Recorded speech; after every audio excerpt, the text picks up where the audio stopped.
يركض من 2 بالتارتان ل7 بالطوبة، يوصل للصلاة يقول يصير أصلي قاعد. هسه هذا شو تقول له بالله؟ باوع تجي الطاعة فيضيق صدره منها، يجزع. شنو أنا أقرأ لي 5 صفحات بالقرآن ما عندي خلق؟ هذا جازع، يجزع في الطاعة. حينما تعرض عليه الطاعة يجزع. شي ودينا مشي 7 أيام صديق كذي ماكو سيارات، ايش بيكم؟ باوع هذا في مرتبة من مراتب عدم الصبر على الطاعة، لأن الطاعة يراد لها صبر، يراد لها واحد يحمل النفس عليها. إنما هي نفسي أروضها على التقوى.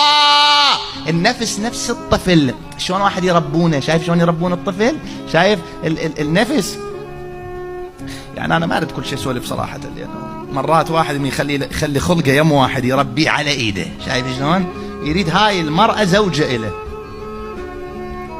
شنو يصير عنده 5 قلوب مال أم رحيمة، كل ساعة يسأل، كل ساعة يهتم، هسوي هيك لسه. ليش؟ لأن هو خلقه صار يربي هذا المقابل. الناس روضوا الحيوانات، ما يقدرون يروضون أرواحهم. الدببة والقردة والدلافين والكلاب والإلى آخره روضوها طيور. يجيب له بلبل يخليه قول هيج قول هيج قول هيج قول هيج، الآن يخليه يقوم يحكي، ما يقدر يحكي لسان قلبه.